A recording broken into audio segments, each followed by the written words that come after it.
자, 이제 15쪽을 보시면 테마 5 해가지고 화폐 시간 가치가 나와 있습니다. 화폐 시간 가치 부분은 좀 공식들도 많고 해서 좀 이해가 쉽지만은 않으실 거예요.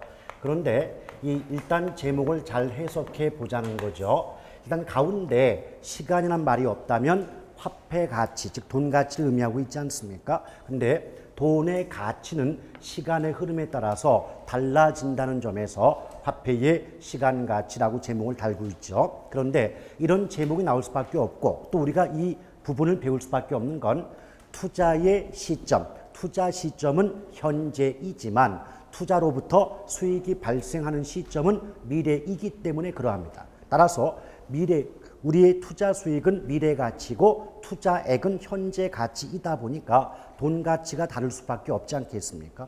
따라서 어떻다? 양쪽의 돈 가치, 즉 장래 수익의 돈 가치와 현재 투자 금액의 돈 가치를 같도록 만들어서 양쪽을 비교해야만 올바른 투자 타당성 분석이 가능하게 되더란 얘기죠. 이런 점에서 화폐 시간 가치를 배울 수밖에 없죠. 근데 화폐 시간 가치는 크게 현재 가치와 미래 가치로 나눠볼 수가 있고, 자, 이 경우 현재 가치를 줄이면 현가, 또 미래 가치를 줄이면 내가라고 하죠.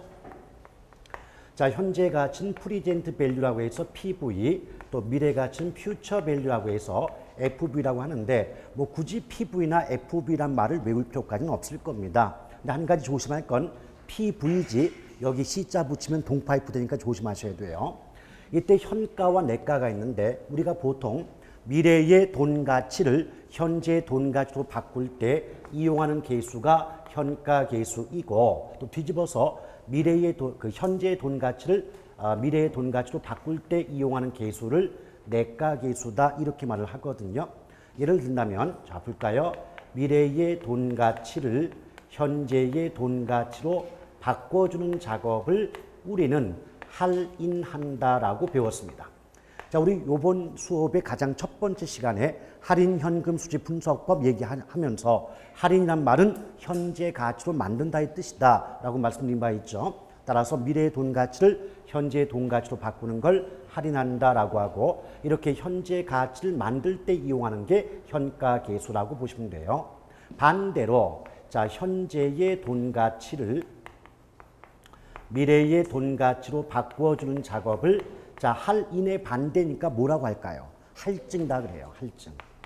할증한다라고 보시면 돼요. 이렇게 미래의 가치로 바꿀 때 이용하는 게 내가 계수다라고 보시면 되죠. 근데 우리 시험이나 교과서에 보면 할인 이 말은 상당히 자주 나오지만 할증이라는 말은 거의 나오지 않고 있습니다. 그래서 그게 신경 쓸 부분은 아닌 거예요. 근데 예를 든다면 우리가 1년 후에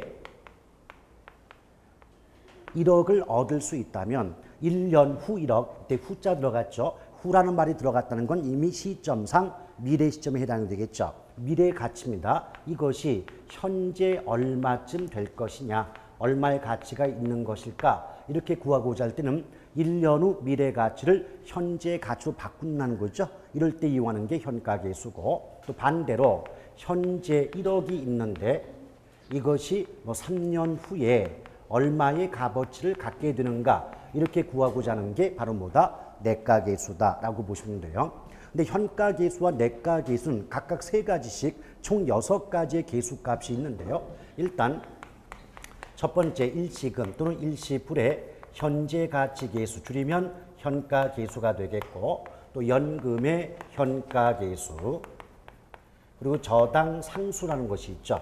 이렇게 3가지 계수는 바로 현재 가치를 구할 때 이용하는 현가계수에 해당이 된다라고 보시면 되겠고요. 그 다음에 일시불 또는 일시금의 내가계수, 그리고 연금의 내가계수, 마지막으로 감채기금계수.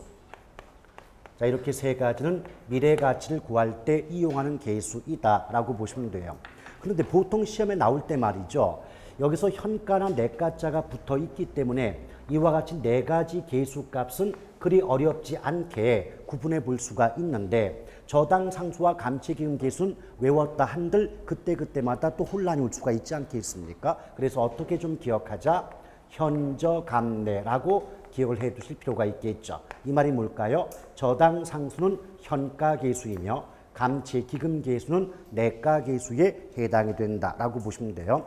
왜 그렇죠? 나머지 계수값은 현가, 내가란 말이 붙어 있기 때문에 구분이 용이한데 이런 것들은 좀 혼란이 올 수가 있더라는 겁니다. 더불어 이 계수 상호 간에는 역수관계가 형성이 되는데 일시금의 현가계수와 일시금의 내가계수는 상호 역수의 관계에 있다라고 해요. 더불어 연금의 현가와 저당상수도 역수이며 연금의 내가계수와 감채기금계수 역시도 역수의 관계가 있다라고 말할 수가 있겠습니다.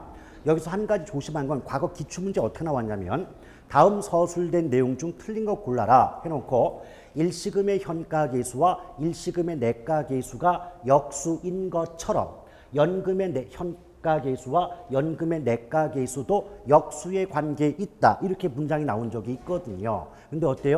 그 지문에서 앞부분은 맞는 말이죠.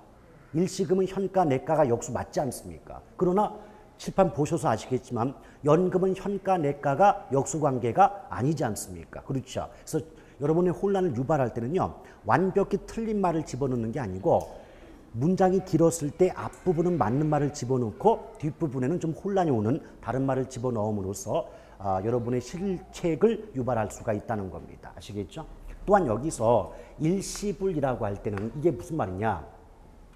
예를 들어서 뭐 1년, 2년, 3년, 4년의 시간이 경과할 때 1년 후에는 1억이 들어오고 2년 후에는 뭐 2억이 들어오고 또 3년 후에는 3억이 들어오고 4년 후에는 4억이 들어온다면 매년마다 해마다 들어오는 금액이 같아요, 달라요? 다르죠. 그럼 균등, 불균등. 오케이? 이런 경우를 일시불이라고 합니다. 그래서 해마다 들어오는 금액이 각각 다른 경우가 바로 뭐다? 일시금에 해당이 돼요. 따라서 출제자가 여러분의 혼란을 유발하려면 일시금 이 말 대신에 불균등 현금 흐름 이런 말을 사용하는 경우도 있더라는 것이죠. 그런데 이에 비해서 1년 뒤에 1억, 2년 뒤에도 1억, 3년 뒤에도 1억, 4년 뒤에도 1억 이런 식으로 해마다 들어오는 금액이 동일하죠. 일정하죠. 이런 경우를 뭐라 그런다? 연금이라고 해요. 아시겠죠? 따라서 연금은 해마다 들어오는 금액이 일정하고 균등하죠. 그래서 연금이란 말 대신에 균등 현금 흐름 이런 말을 또한 사용할 수도 있더라는 얘기입니다.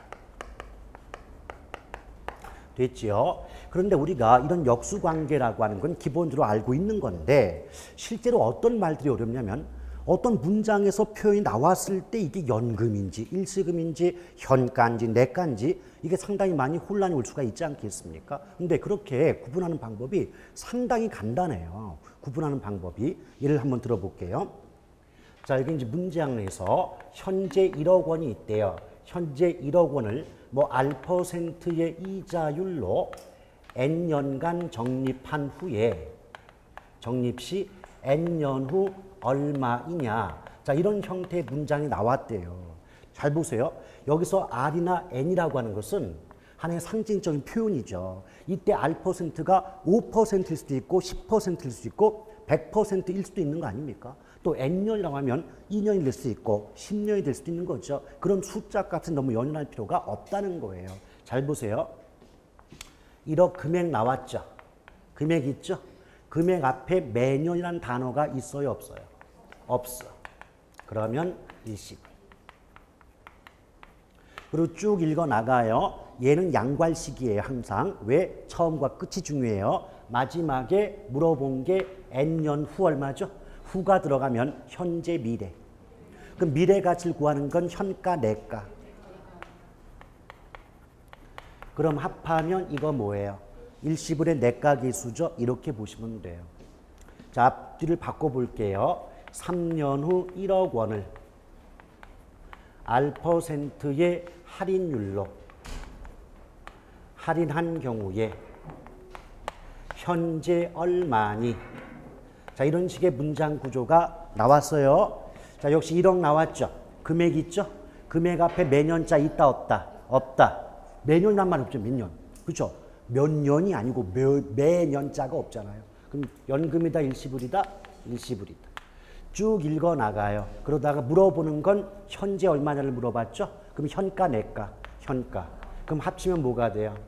일시금의 현가계수. 이렇게 해석하는 거죠. 결국 말이다. 무슨 말이다? 가운데 말은 필요가 없는 표현이 여러분들 이해할 때, 기억할 때. 아시겠죠? 근데 여러분들은 그 수많은 문장을 있는 그대로 외우려다 보니까 머리가 정말 아파지는 거죠. 됐습니까? 그리고 저 같으면 여기까지도 안 봐요. 어머, 할인, 현재 가치 끝. 할인자가 뭐예요? 현재 가치를 만드는 게 할인 아니면 할인. 그럼 할인자가 붙었다. 이미 걔는 뭐다? 현가네. 이게 바로 보이는 겁니다. 아시겠죠? 자, 그렇게 보시면 되겠고요.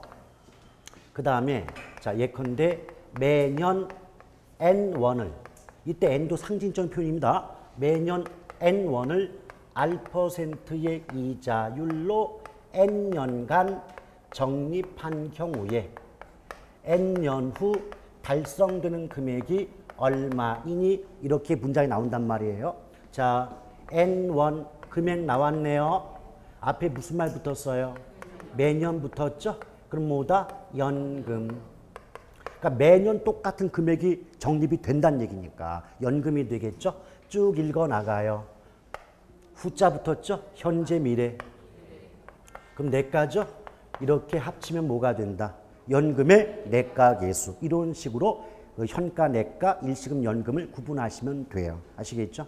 근데 그 앞에 보면 여기 지금 감채기금 계수와 연금의 내가계수가 역수란 말이 나와 있잖아요. 이게 어떤 관계냐면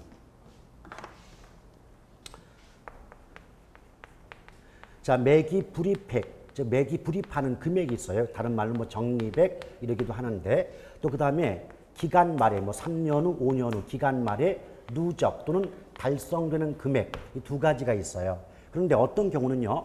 매기 불입액은 알고 있는데 기간 말 달성되는 금액을 모를 때가 있고 또 매기 불입액은 모르는데 기간 말 달성되는 금액은 알 수가 있는 경우가 있어요. 일단은 내용 따져보기 전에 이것만 보게 되면 어때요? 정반대의 모습이 나오지 않습니까? 오케이? 이게 무슨 말이냐면 첫 번째 경우에는요. 연금의 내가계수로 값을 구하고 두 번째 경우에는 감채기금계수로 값을 구하는데 이거를 우리가 아는 말로 바꾸면 예컨대 우리가 3년 만기 2천만 원짜리 적금에 가입을 하고 싶대요. 그래서 은행을 찾아갑니다. 근데 우리는 3년이라는 기간이 지났을 때 2천만 원을 탈 수 있는 금액은 알고 있죠. 근데 가서 뭐라고 물어봐요? 저 아가씨 3년 만기 2천만 원짜리 적금 가입하려면 내가 매달 얼마씩 내야 됩니까? 라고 물어보잖아요. 그 가수는 결국 뭐예요? 3년이라는 기간이 지났을 때 탈 수 있는 금액은 알고 있지만 매달 불입액이 얼마인지를 모르게 되지 않습니까? 그런 경우 은행 직원이 내 선생님 다른 거 필요 없고요. 다달이 50만 원씩 3년 동안 불입하시면 원금 총액이 1,800이고요. 나머지 이자 200이 붙어가지고 2천만 원 타실 수 있습니다. 라고 얘기하더래요. 그때 매달 불입액 50만 원을 구하는 계수가 뭐다? 감채기금이에요. 이것도 어려우면 적금계수. 적금계수가 뭐다? 감채기금계수예요. 여러분 적금에 가입하라고 가실 때요. 전부 내가 얼마 돈 타겠다 나중에 적금 얻겠다 하는 건 다 알고 가잖아요. 그래서 기간 말에 내가 타고자 하는 금액, 수령액, 달성액은 알고 있지만 매달 불입액을 모를 때 이용하는 게 뭐다? 감채기금이에요. 근데 반대로 연금의 내가는 뭐냐면 또 은행을 찾아가요. 저 아가 제가 저 다달이 50만 원씩 3년을 불입할 수가 있습니다. 그럼 나중에 3년 후에 얼마 탈 수 있습니까? 라고 물어본다는 거죠. 그럼 다달이 불입하는 금액이 50인 건 알고 있죠. 3년 후에 얼마 타는지 모르잖아요. 이거 구할 때 이용하는 게 뭐다? 연금의 내가계수다. 그럼 어때요? 그 내용이 정반대가 되죠. 그래서 연금의 내가와 감채기금계수는 역수의 관계에 있다. 이렇게 말해요. 아시겠죠? 그러면서 뭐 공식을 제가 써놓은 것 같긴 한데 사실 거기 있는 공식 그 뭐 R분의 1 플러스 뭐 R 마이너스 N 있잖아요. 그 못 외워요, 그거. 못 외워. 그거 나오면은 다 틀리는 거예요. 그러니까 그런 공식 외우시려고 그거는 공식 외울 필요 없으니까 왜?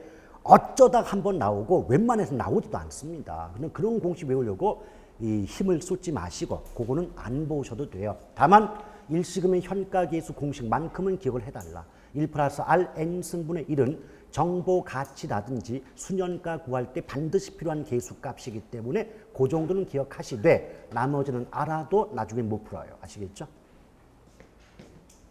근데 한 가지 힌트가 있다면 연금은 하체가 부실해요. 연금은 하체가 부실하다. 그 말은 뭐냐면 공식이 분모가 작아. 거기 보면 연금에 거기 나와 있잖아요. 그 내가계에서 니은번에 연금의 내가계에서 보면 R분의 1 플러스 Rn 마이너스 1 나오잖아요. 하체 부실 상체 과욕이야. 연금은.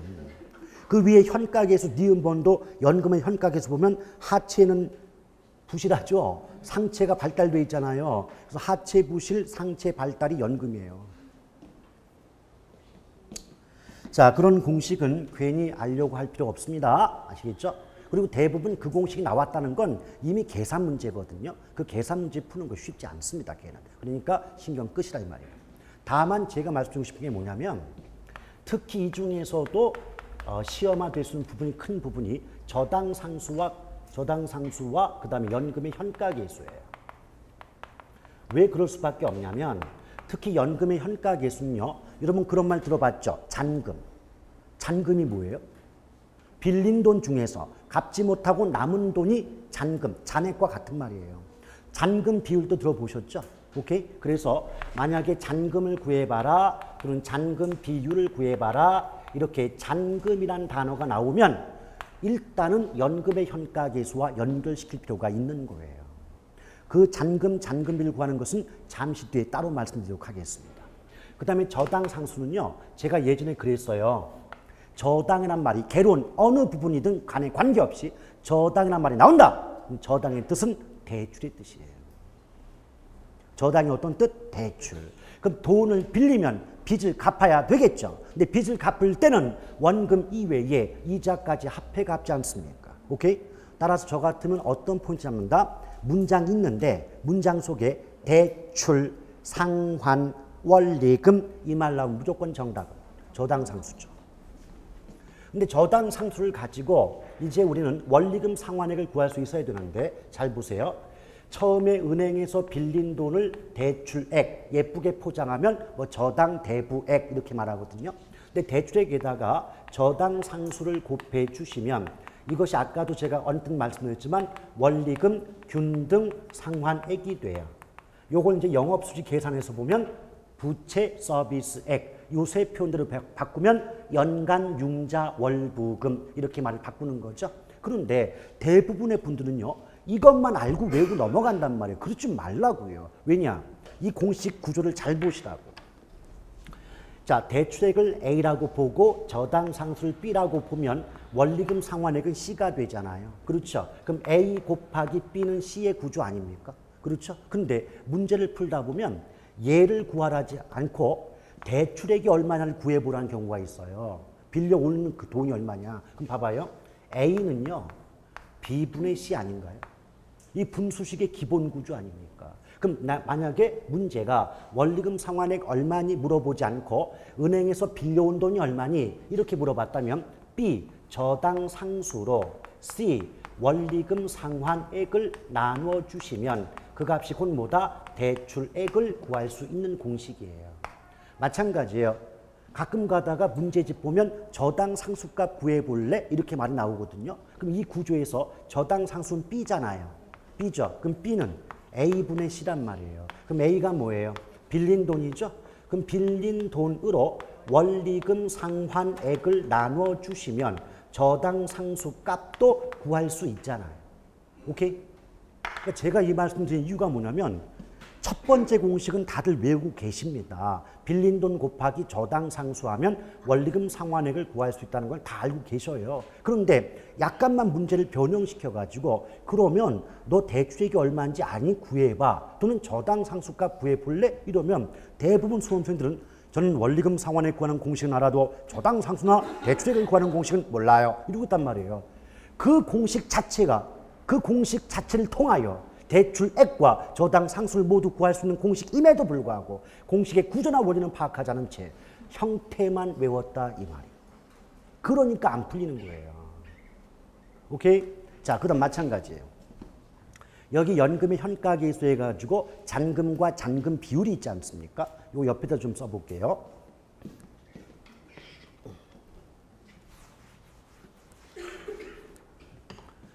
자, 맨 처음에 잔금 비율부터 들어가면 이게 어떻게 나오겠습니까?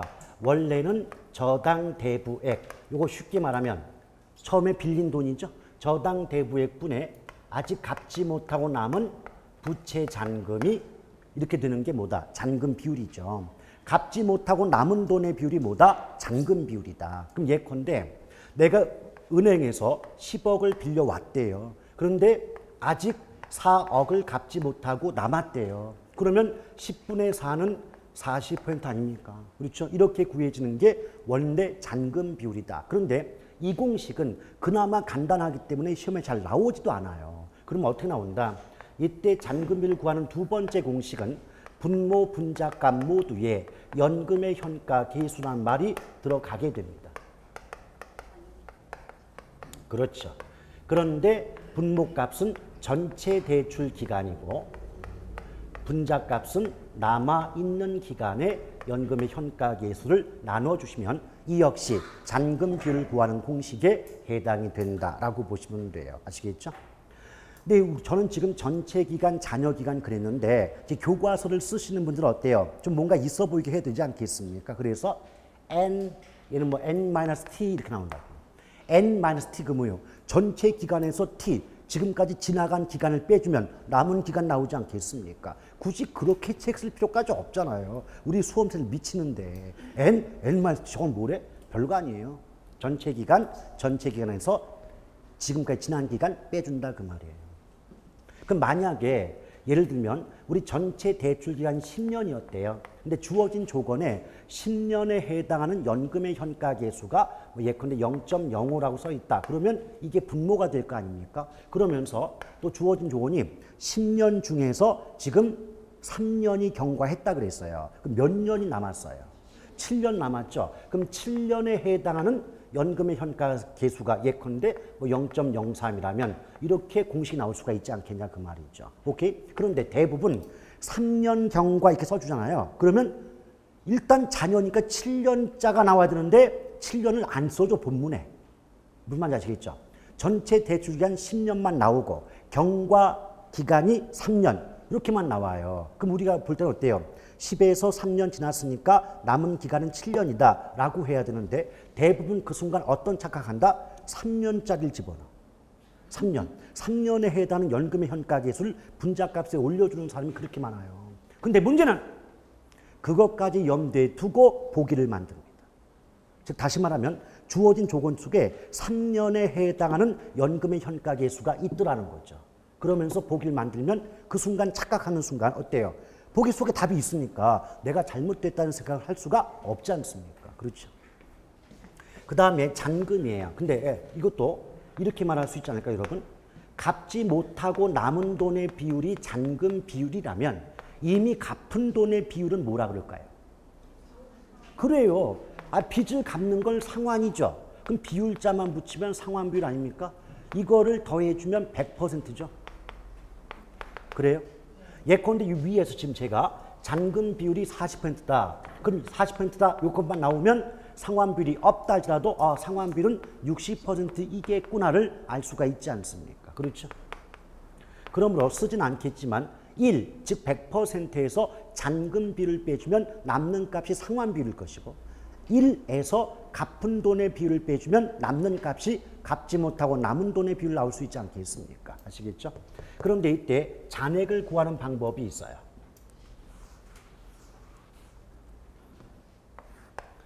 자, 잔액 또는 잔금이죠. 자, 잔금은 원래 공식은 어때요? 자, 은행에서 처음에 빌려온 돈을 저당 대부액, 대출 원금, 대출액 그러죠? 여기에 잔금 비율을 곱해주면 그 값이 뭐가 돼요? 잔액이 될 수 있잖아요. 그렇죠? 예컨대 은행에서 10억 빌렸어요. 근데 잔금 비율이 40%. 자, 40%는 숫자로 바꾸면 0.4가 되겠죠. 그럼 10억 곱하기 0.4 하면 아직 갚지 못한 돈이 얼마다? 4억이다. 이렇게 나올 수 있지 않습니까? 근데 이 공식은 또 쉽다고 안 나와버려요. 그럼 어떻게 구한다? 자, 자, 처음에 은행에서 빌린 돈이 있죠. 여기에 저당 상수를 곱해요. 여기에 또다시 남은 기간에 연금의 현가계수를 곱해주면 이 값 역시도 뭐다? 잔금을 구하는 공식이 됩니다.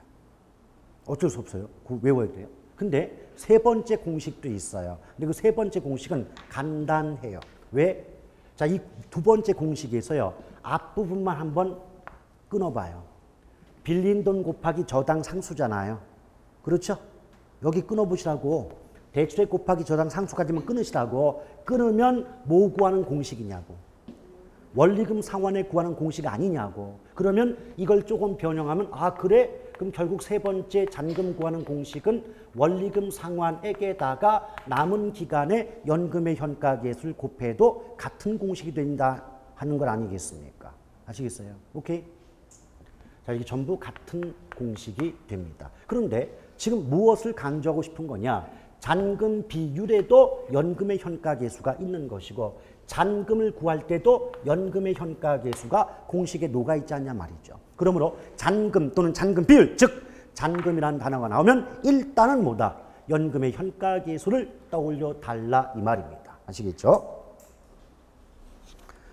자, 그런 내용들이 쭉 아래에 써 있으니까 살펴보시면 되겠고요. 자, 그 다음에 17쪽에 보면 테마 6해 가지고 지렛대 효과 나와 있습니까? 예. 자, 지렛대 효과에 대해서 살펴봅니다. 그러면 지렛대 효과는 우리 부동산 투자의 대표적인 장점이 되겠죠. 근데 이때 지렛대를 영어로 말하면 무슨 리지라고 해요? 레버리지라고 해요. 그렇죠? 그래서 지렛대는 다른 말로 레버리지 이펙트, 즉 레버리지 효과다 이렇게 말할 수가 있는 거죠. 근데 여기서요, 이 지렛대 자체를 어떻게 파악하자? 타인자본. 지렛대는 나의 힘이다, 남의 힘이다, 남의 힘이다. 여러분 생각해 보십시오. 무거운 바위돌을 내가 움직일 수 없었는데 지렛대를 이용하니까 움직일 수 있었대요. 그러면 그 무거운 바위돌을 움직일 수 있었던 힘은 나의 힘입니까? 지렛대 힘입니까? 지렛대 힘이야. 따라서 그때 지렛대는 최소한 나의 힘이 아니죠. 남의 힘이죠. 오케이? 또한 투자에서 힘은 결국 돈이 있어야 되는 거 아닙니까? 따라서 합하면 남의 돈이에요. 그 남의 돈을 네 글자로 뭐라 그런다? 타인자본. 두 글자로요? 부채. 그래서 타인자본을 활용함에 따라 자기자본 수익률을 높이고자 하는 효과를 우리 뭐라고 합니까? 지렛대 효과다 이렇게 말해요. 근데 여기서 분명히 지렛대가 내 돈이 아니라 남의 돈 그랬잖아요. 그렇다면 전액 내 돈, 전액 지분으로 투자한다면 남한테 빌려온 돈이 한 푼도 없죠. 이럴 때는 지렛대란 말 자체를 쓸 수가 없다는 겁니다. 아시겠죠? 그런데 이런 지렛대 효과는요, 크게 정의 지렛대, 부의 지렛대, 중립적 지렛대 효과로 나눠볼 수가 있고, 물론 중립적 지렛대 효과는 영의 지렛대 효과로 구분해 볼 수가 있습니다. 자, 이 경우 세 가지 수익률을 상호 비교할 줄 아셔야 되는데요. 일단 자기자본 수익률을 줄이면 지분 수익률, 그 다음에 총자본 수익률. 이 총자본 수익률이 아까 왜 그 어림셈법에서는 종합자본 환원율이라고 했던 그 부분입니다. 그리고 저당 수익률, 이 세 가지 수익률을 비교할 줄 아셔야 되는데요. 이것도 재밌어요. 제가 아까 그랬죠. 저당은 어디에 나와도 뭐라고? 대출. 대출. 그러면 돈을 빌려주는 게 대출이죠. 그럼 대출하고 얻는 수익이 뭐예요? 돈 빌려주고 얻는 수익이 이자 아니에요? 그래서 저당 수익률은 이자율을 얘기하는 거예요. 자, 그럴 때 이자율보다 총자본이 크거나 총자본보다 지분이 큰 경우를 뭐라 그런다? 정의 지렛대 효과다 이래요. 근데 정의 반대가 뭐죠? 부죠.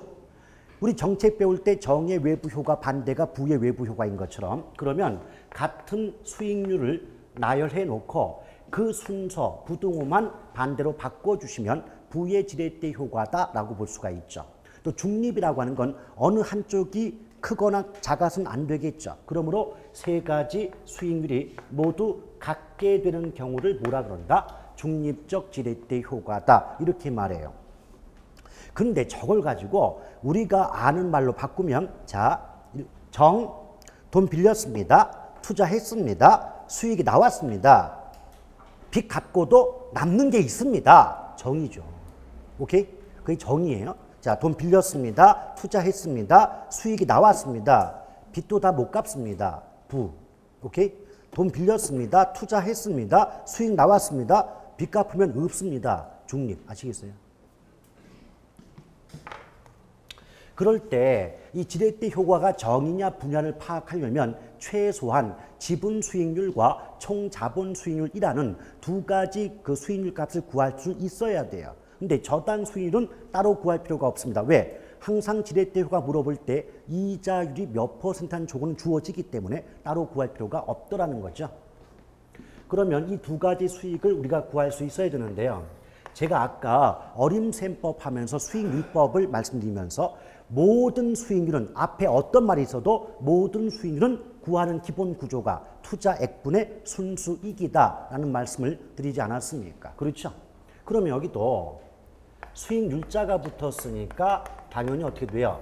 투자액분의 순수익 이런 구조를 가질 수밖에 없죠. 그런데 총 자본 수익률은 아까도 말했지만 총 투자 수익률과 같은 말이에요. 그럼 총 투자가 나왔으니까 이때 투자액은 뭐다? 총 투자액이 될 수밖에 없죠. 오케이? 그리고 또 하나 기억나십니까? 순수익이 세 가지가 있었다. 순영업, 세전, 세후 현금 수지. 이때 총 투자 나오면 아직 내 돈과 남의 돈이 모두 합산되어 있는 상태가 맞죠. 그럼 빚을 갚기 전이죠. 그러니 순수익이 뭐다? 순영업 소득일 수밖에 없잖아요. 어제 배운 거 아니에요. 오늘 아침에 했어요, 이거. 자, 그 다음에 지분 수익률. 자, 지분 수익이죠. 그러니까 무슨 투자액? 지분 투자액. 근데 지분 투자액과 관련된 순수익은 세전 현금 수지가 돼요. 그럼 여기서 어떤 분이 또 질문 들어옵니다. 아니 분명히 아까 지분과 관련된 수익은 세전 현금 수지 아니면 세후 현금 수지 그랬는데 왜 계속 세전 현금 수지만 나옵니까? 라고 질문 들어오면 이에 대한 답변. 수익이 세후 현금 수지가 될 때는 반드시 세후라는 단어가 조건으로 붙어집니다. 아시겠죠? 따라서 문장 속에서 세후란 말이 없다. 그럼 무조건 지분 투자 나올 때는 그때 수익은 세전 현금 수지로 보시면 됩니다. 자, 이런 두 가지 공식을 이용해서 답을 구할 필요가 있죠. 그런데 이 지분 수익 구하는 공식이 지금 지분 투자액분의 세전 현금 수지였잖아요. 근데 이건 전통적 공식이에요. 요새 문제는 이 공식으로 안 풀리는 문제가 있더라는 거죠. 그래서 두 번째 공식이 뭐다? 총총 2부. 오케이? 자, 이때 총이 뭐다? 총 자본 수익률이에요. 또는 총 투자 수익률. 그럼 총 투자 수익률 더하기 가로 열고 역시 총 투자 수익률 빼기 이자율 가로 닫고 곱하기 부채비. 그래서 예전의 문제는 첫 번째 공식으로 다 풀렸는데 요새 문제는 첫 번째 공식으로 풀리지 않는 조건이 나옵니다. 그때는 두 번째 공식까지 알고 있어야만 지분 수익을 구할 수가 있게 됩니다. 자, 우리 한번 풀어볼까요? 자, 예컨대 투자자 보라돌이가 있어요. 개인적으로 보라돌이. 이 별명이 왜 붙었냐면 이게 색깔이 보라색 아니에요. 이걸 입고 울산 수업 갔는데 어떤 분이 보라돌이다 이러시는데 저는 그래서 이 색깔만 가지고 보라돌인 줄 알았더니 체형이 비슷하게 보인다 해가지고 보라돌이다 이렇게 나오더라고요. 자, 그래서 수업 시간에 그랬습니다. 뚜비 어딨어? 나나하고. 자, 투자자 보라돌이가요. A라는 상가에 1억 원을 투자한대요. 또는 1억 원에 구입을 한대요.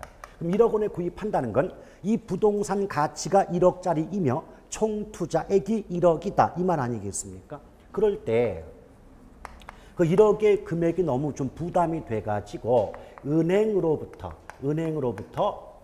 6천만 원을 빌려오고 자기 돈으로 4천만 원을 투자했답니다.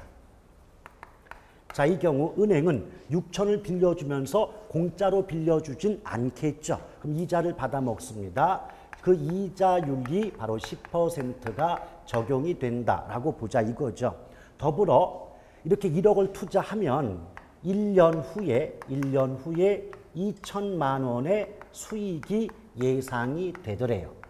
또한 빚을 졌으면 돈을 갚아야 되겠죠. 이걸 저당 상환 방법이라고 하는데 그 저당 상환 조건이 뭐냐면 원금 만기 일시 상환이다라고 말해요. 자, 이 뜻이 뭐예요? 원금은 만기 때 한꺼번에 갚겠다. 이 말은 매월은 매달 뭐만 갚는다. 이자만 갚는다. 그래서 금융론에서 원금 만기 일시 상환과 매월 이자 상환은 같은 말이에요. 오케이? 그리고 대출 기간 동안에 원금이 전혀 상환되지 않았죠. 그래서 비상환 저당에 해당이 될 것이고. 여러분 그런 거 있잖아요. 완전 상환 저당, 비상환 저당, 부분 상환 저당. 금융론 안 배워요? 다 있는데. 자, 그럼 가격 수준 조정 저당은 들어봤죠? 몰라도 돼요, 지금은. 자, 이럴 때 지렛대 효과가 어떻게 되느냐 물어봤어요. 저는 계산 비스무리한 문제를 풀 때는 가장 먼저 뭘 본다? 마지막. 아시겠어요? 계산 문제는 무조건 마지막이 포인트인 거예요. 지렛대 효과구나. 아, 그러면 뭐부터 본다? 총자본, 지분수익 이거 구해봐야 되겠다. 이게 나오는 거예요. 아시겠죠? 그럼 저 조건의 공식에 대입을 합니다. 일단 총부터 구해볼게요. 총 투자액이 분모죠? 얼마 투자했어요? 1억이에요. 오케이? 그럼 분명히 공식으로 보면 분자가 순영업소득 맞죠? 근데 여기서 주어진 조건을 보면 순영업소득이란 말 자체가 없잖아요. 그렇죠? 여기서 또 하나 문제 푸는 요령. 투자론에서 다른 말 없이 순수익 또는 수익이다 라고 나오면 100% 순영업소득을 의미합니다. 수익 나왔죠? 100% 뭐다? 순영업. 2천이에요. 그럼 1억 투자해서 2천의 수익을 얻을 수 있다면 수익률은 20%가 되겠죠. 오케이? 그래서 일단 총 자본 수익률은 20%인데요. 저 같으면 지분 수익 안 풀어요. 왜? 이미 정이거든. 이자율 얼마였죠? 이자 10이었죠. 지금 총 자본 수익 구해보니까 20이죠. 그럼 이자보다 총 자본이 크네? 그럼 뭐예요? 정이잖아요. 게임 끝. 그런데 만약에 지분 수익까지 구하라고 한다면 구해보셔야 되는데 제가 두 가지 방법 이용해서 구해볼게요. 첫 번째 공식, 지분 투자액, 내 돈 얼마였어요? 4천이었어요. 오케이? 근데 지금 분명히 공식상 분자값이 세전현금 수지죠. 세전현금 수지는 어떻게 구합니까? 순영업소득에서 부채 서비스액을 빼고 남은 값이 뭐다? 세전. 아까 영업소득 계산 다 했어요. 그럼 순영업소득이 지금 얼마예요? 2천. 오케이? 그런데 원래 부채 서비스액은 원금의 이자를 합해서 갚는 금액이에요. 근데 문제는 다행스럽게 원금은 만기 때 한꺼번에 갚겠다고 했잖아요. 그럼 결국 이때 부채 서비스액, 즉 원리금 상환액 속에는 이자 비용만 계산이 되면 된다. 이자 값만. 아시겠죠? 그럼 이자액은 빌린 돈 곱하기 이자율이 됩니다. 그럼 6천만 원, 6천만 원에 금리가 10%니까 0.1을 곱하면 이자만 얼마다? 600이 되겠죠? 그럼 2천만 원에서 600을 빼면 1,400이 나올 것이고 이때 4천만 원으로 1,400을 나누면 0 찍고 4, 3, 12. 자, 이 남죠? 4, 5, 20이니까 0.35. 이걸 퍼센트로 바꾸시면 35%가 되지 않습니까? 그렇죠? 그럼 당연히 이자율 10, 총자본 20, 지분 수익이 35가 되니까 완벽한 정의 지렛대 효과. 즉 돈 잘 빌렸다 못 빌렸다. 잘 빌렸다. 오케이? 그런데 이때 정이냐 부냐만 따지면 아까도 말했지만 총 자본 수익률까지만 구해서 이자율과 비교하면 충분히 값을 구할 수가 있는데 만약 문제가 지렛대 효과가 얼마만큼 발생하니 이렇게 물어본다면 이때 정답은 15%가 답이에요. 무슨 말이냐? 여기 총 자본 수익 구해봤더니 얼마였어요? 20. 근데 지분 수익 구해보니까 얼마? 35. 그 차이가 몇 퍼센트? 15. 이 말의 의미가 뭔지 아십니까? 만약 이 투자자 보라로리가 자기 돈만 갖고 투자했다면 최대 20%의 수익을 얻을 수밖에 없었다. 그런데 남한테 돈을 빌려옴으로써 15%만큼 더 높은 수익을 얻을 수 있게 되지 않았냐 그 말이죠. 따라서 총 자본과 지분 수익의 차이가 곧 뭐다? 지렛대 효과라고 보시면 됩니다. 그런데 두 번째 공식 이용해 볼까요? 총이부죠. 아까 조금 전에 총 몇 퍼센트? 총 투자 수익 몇 퍼센트 구했습니까? 20%. 아, 조금 전에 요거. 총 자본 20 아닙니까? 그렇죠? 자, 20 구했어요. 더하기 총 2부니까 20 빼기 2 이자율 10% 곱하기 이제 부채 비율만 곱해주면 되는 거 아니에요. 그렇죠? 오케이? 자, 그런데 여기 잘 봐요. 대부 비율이 몇 퍼센트예요? 10억 중에, 아니 1억 중에 6천 빌렸죠? 그럼 빌려온 돈의 비율이 60% 아니에요? 아까 제가 그랬어요. 대부가 60이면 부채는 150이라고. 오케이? 그럼 그걸 숫자로 바꾸면 1.5네. 150%는 숫자로 바꾸면 1.5 맞죠?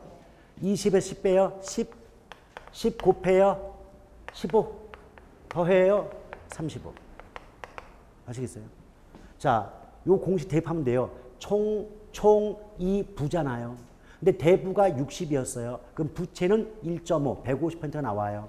20에서 10을 빼면 10 남아요. 곱하기 1.5 하면 15 나와요. 이걸 앞에 20에 합산하면 35 나와요. 아시겠습니까? 이게 바로 두 번째 공식입니다.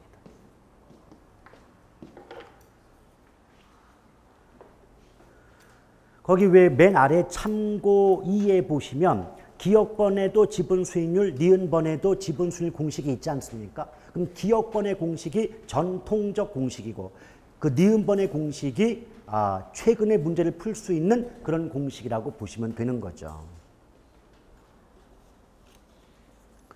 됐습니까? 자, 그렇게 보실 것. 그래서 지금 이제 이 참고 1의 조건을 가지고 참고 2의 그 지분 수익 계산이 이루어졌다라고 보시면 돼요. 자, 그러면 이거 유종의 미를 거두기 위하여 확인학습 문제 하나만 1번만 풀고 맞히는 게 아니고 쉴게요. 예. 맞힌다고 했네.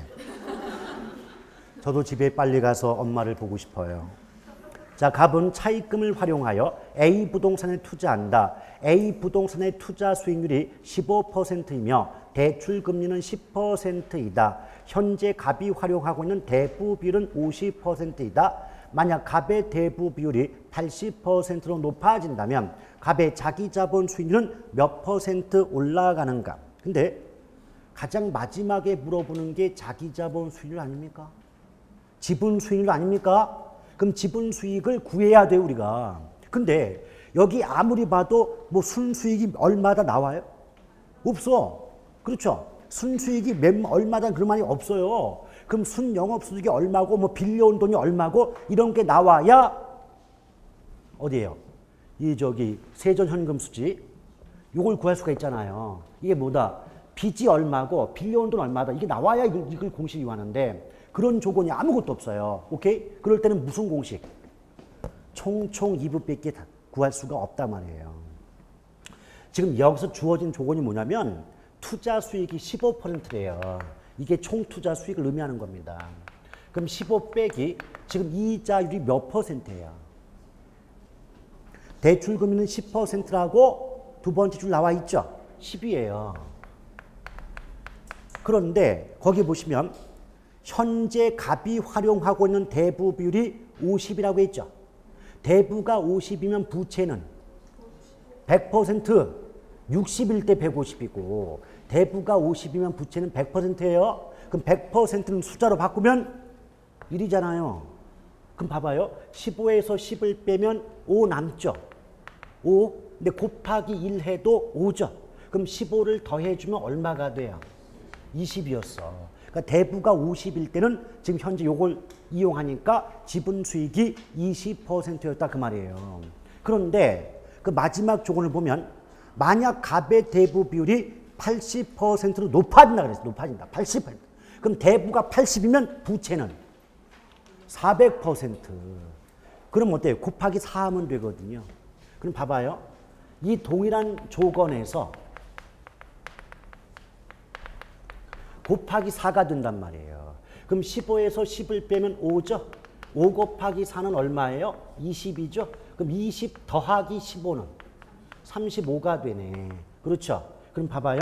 처음에 대부가 50일 때는 지분이 20이었어. 근데 대부가 80일 때는 지분이 35로 올랐잖아요. 그럼 20이 35로 올랐으니까 몇 %만큼 오른다? 15%만큼 올랐죠? 그럼 정답 몇 번? 4번이에요. 그러니까 이런 형태의 문제를 풀 때는요.